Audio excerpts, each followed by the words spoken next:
Hey guys, this week for Weapons Wednesday, we're going to test out some of the newest weapons we just added to the KarateMart.com website. But before we begin, if you could just like this video and subscribe to our channel, that would be awesome.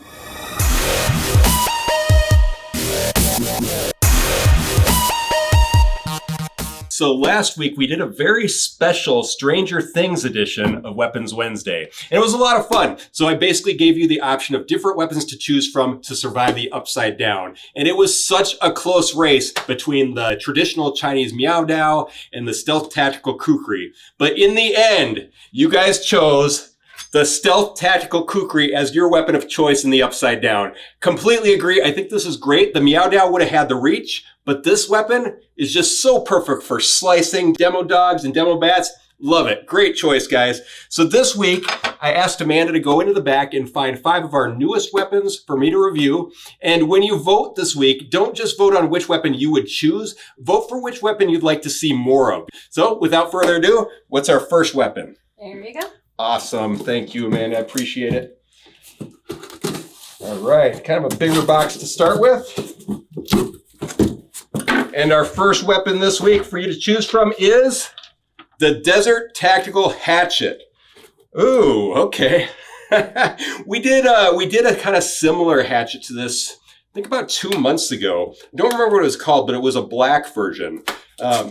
Wow, that's pretty cool looking. So upon first glance, I really like that desert sand color. I think that contrasts so nicely with the blade.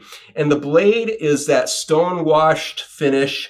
3CR13 stainless steel. So 3CR13 stainless steel is not my favorite steel, but for something like this where it's going to be used in the outdoor setting, it actually makes a lot of sense because it is corrosion resistant and it can sharpen up pretty easily.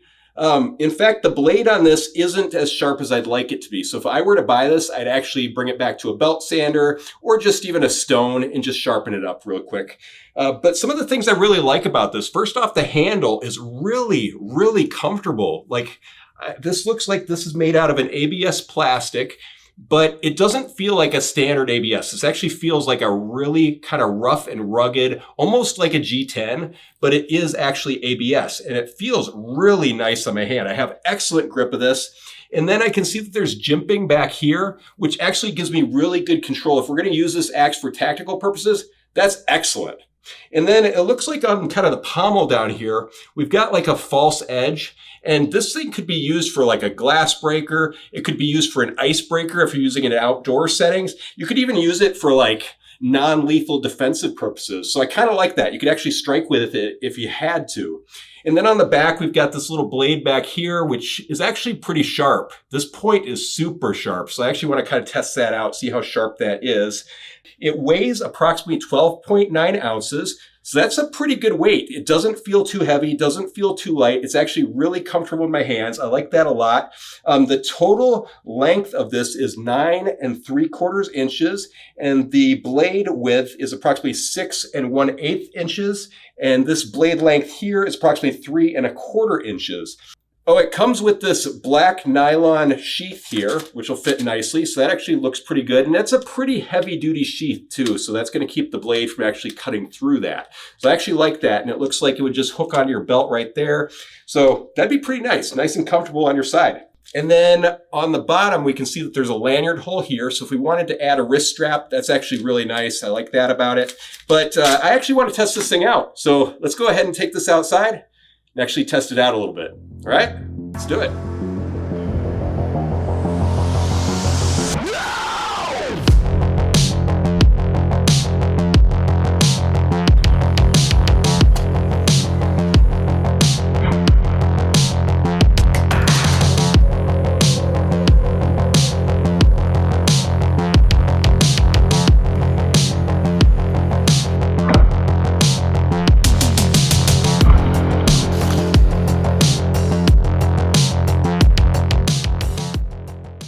Well, that was a lot of fun. You know what was really cool about this weapon is it's got this side down here that has that false edge on it, and I had a lot of fun using that. So that would really come in handy for non-lethal purposes. I actually like this a lot. I think it's an awesome weapon. I also got covered in soda, which I love the smell of cream soda, so that actually was wonderful. But I'm gonna go ahead and put this away, and let's move on to our next weapon.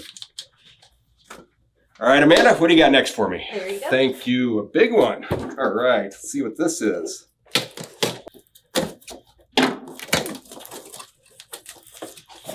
Oh, cool. I like how you've been doing this where you put the paper on there. It makes it easier for me. All right, so our next weapon is the Lost Raider Katana. Okay, let's see what this guy looks like. So first off, we can see that it comes with a black cloth case. So that's kind of nice to be able to store your weapon in. Oh, wow. Look at that. That is cool.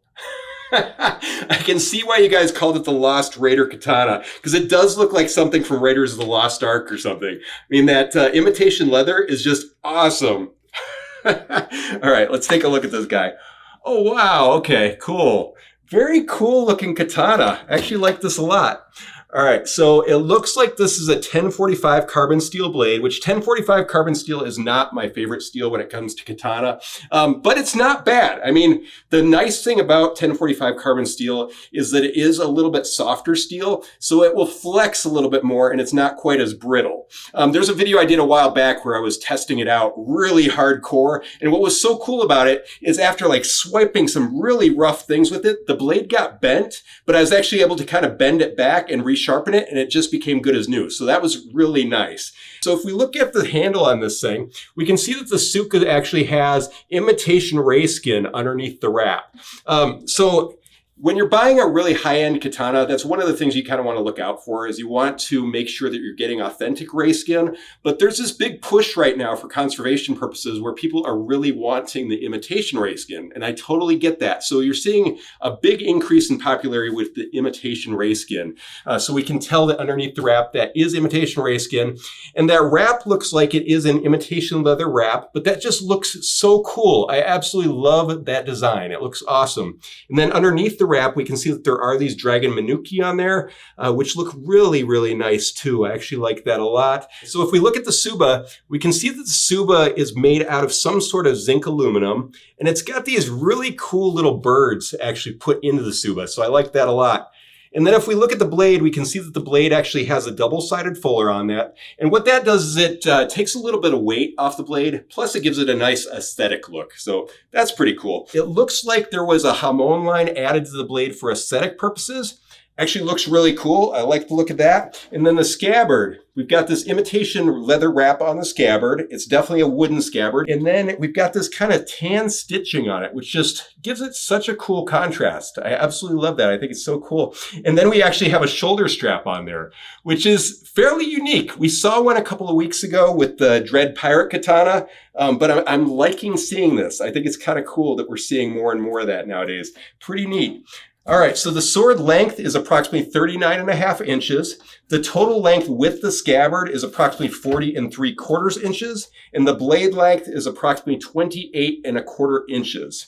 And then the sword weight by itself is approximately 2 pounds 4 ounces. Sword weight with the scabbard is approximately 2 pounds 15 ounces. I don't think there's anything else to really tell you about this sword, but I want to go and test it out. So let's actually take this outside and test it out a little bit. All right, let's do it.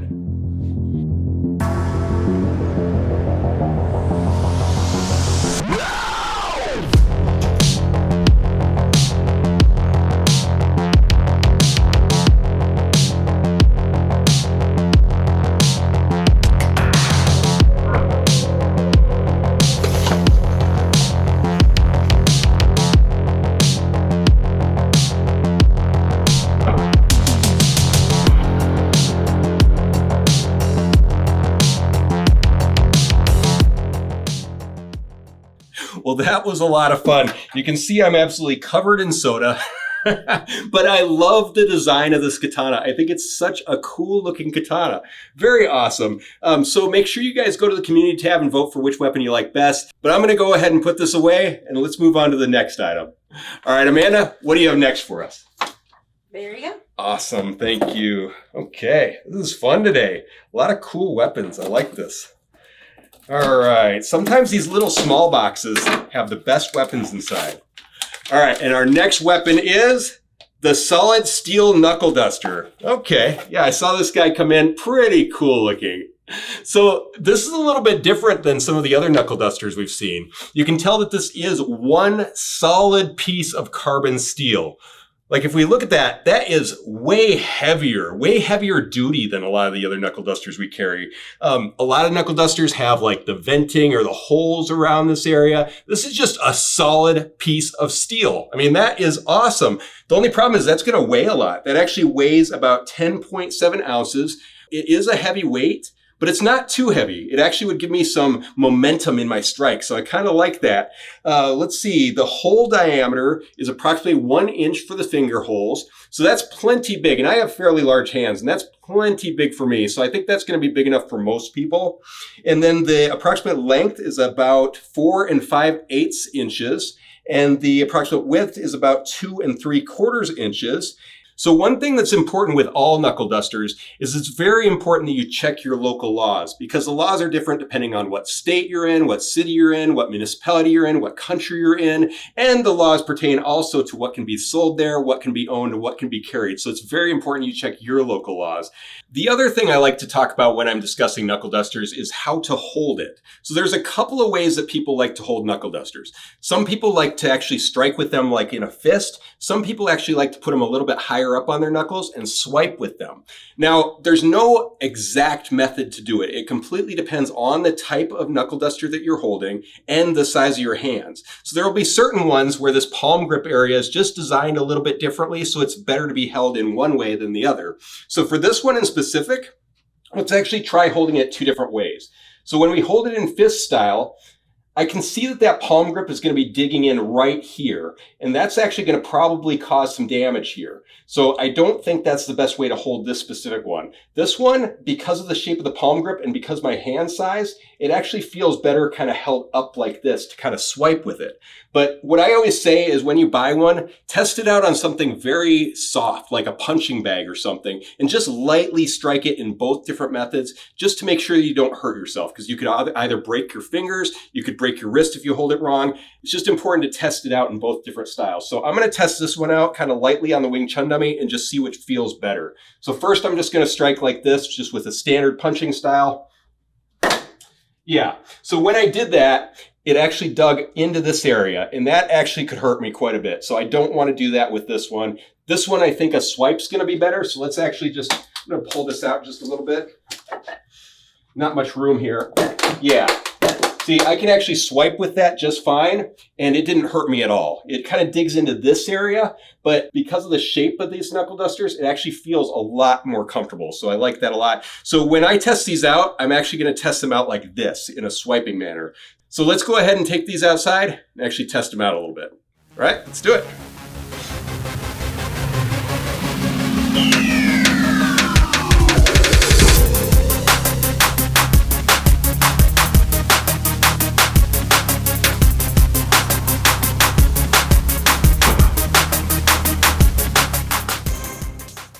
Well, that was pretty cool. As you saw, I tried striking it both different ways. I tried a punch. I tried a swipe. You know what? It worked really well both ways for me.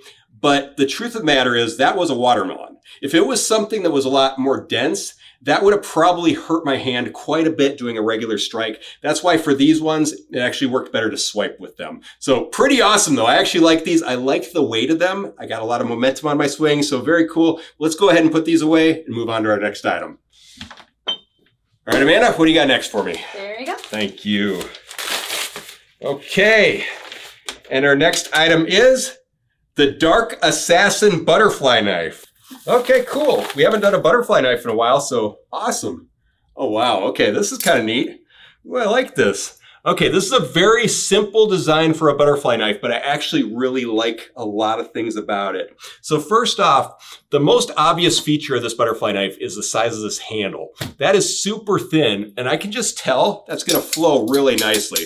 Oh yeah, that just flows perfectly through my fingers. Oh, I like that a lot. Very, very nice. All right, and then if we look at the blade on this thing, that point is very, very sharp, and then the blade itself is really sharp. We can tell that this is kind of a clip point style blade. Looks awesome. I absolutely love that. There's a couple of things I usually mention when I talk about butterfly knives. First off is I typically prefer rivets over screws. Now, a lot of people will argue with me about that because screws are popular because you can kind of tighten them or loosen them to the exact amount of play you want with a butterfly knife. Plus, you have the ability to take out the screws and then change out the blade for a trainer blade. Now, rivets, you can't really do that with, but the nice thing about rivets is they stay an exact amount of tightness at all times, so you always get used to the amount of tightness that is on that handle. So I actually really like that a lot. It's a good flow on this thing. So the other thing I always mention when I talk about butterfly knives is the latches. Now, this one actually has a standard latch on it, where we're seeing more and more spring latches nowadays. But spring latches are nice because you can actually just squeeze the handle and then the spring will kind of pop open the latch. But I actually kind of prefer the standard latches just because that's what I grew up with and that's what I'm used to. So I kind of always know where that latch is so I can easily perform my tricks. So I actually like a standard latch to a spring latch. Pretty nice. So if we look at the handle, we can also see that the handle has this really nice texturized grip on it. And that's pretty comfortable. Like I like how the texture isn't so rough that it still flows around my hand, but I actually have really good control with this butterfly knife. So I like that a lot. Now the open length of this butterfly knife is approximately 9 3/8 inches, and the blade length is approximately 3.5 inches. And when it's closed, it's approximately 5 3/8 inches. So that's actually the perfect size for this butterfly knife. I like that a lot. It appears to have a black anodized stainless steel blade on it. For a butterfly knife, that's pretty common, so it doesn't really bother me at all. So there is a lot about this butterfly knife I actually really like, especially for the price. This is one of our lower price butterfly knives. So for a beginner's butterfly knife, this thing's actually pretty awesome. But I want to test out the sharpness of this blade first. So I have this piece of fabric under here that we used in previous weeks. So I'm just going to kind of hang that on the Wing Chun dummy. And let's see how well this slices. Oh, wow. Yeah, so this sliced through 2 layers of fabric on there really easily. So that's pretty cool. I actually like that a lot. But let's, Amanda, can you grab me a pineapple? Yeah, that's perfect. Thank you. Appreciate that. Okay, so I want to test how well this thing stabs. As you can see, that tip is just super sharp. So, oh yeah, I mean, that just stabs like nothing through the pineapple. Actually super sharp. I like this butterfly knife. I think it's pretty awesome, especially for one of our lower price butterfly knives. Pretty awesome. So let's go ahead and put that away and move on to our next item. All right, Amanda, what do you have next for me? There you go. Thank you. All right, and our next weapon is the Desert Combat Karambit. Ooh, I love karambits. Very nice. Oh, wow, that's cool looking. I like that a lot. All right, so first off, we can see that it's got a belt clip on there. And this isn't the standard type of belt clip we've been seeing a lot of lately. This is a little bit different. So it's got this latch here. We lift that up. We squeeze in the side of the clip, opens up, attached to our belt, close it back up, put the latch back on, and we're good to go. And then it's got this sheath on here, and it kind of looks like a Kydex sheath, but that's actually some sort of thermoplastic, and it looks really nice, and it holds the blade very securely, so that's cool. And then let's look at the blade itself.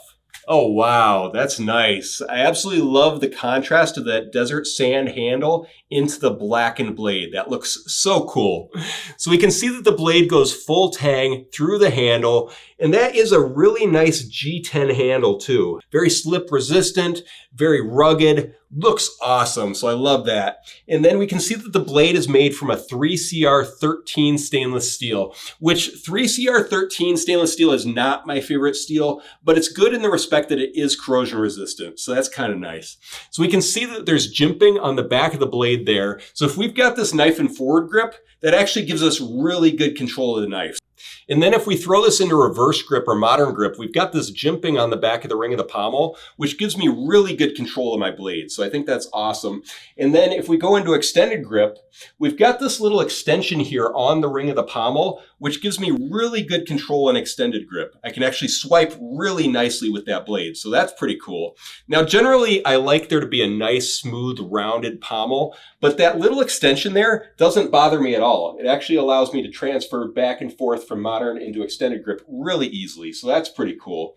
Now, the overall weight of this knife is approximately 4 ounces. So that feels really comfortable in my hand. The length is approximately 6 3/8 inches, and the blade length is approximately 3 inches. So I really like a lot of things about this Karambit. It's actually really, really awesome. But I want to go strike something with it. So let's go ahead and take this outside and actually hit something. All right, let's do it.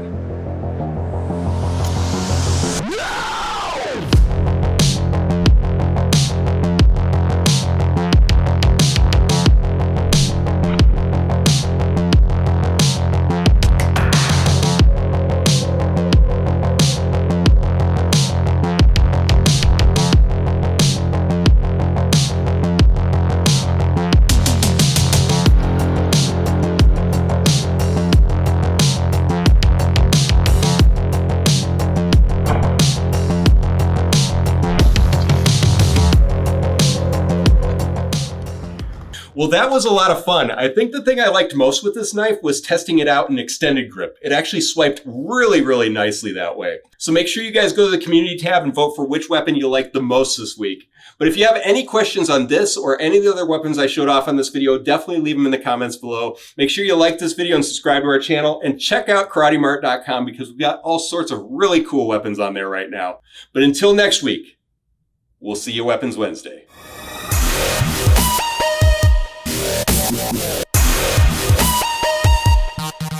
All right, and our next weapon is the Desert Combat Karambit. Awesome. I love Karambits. So cool.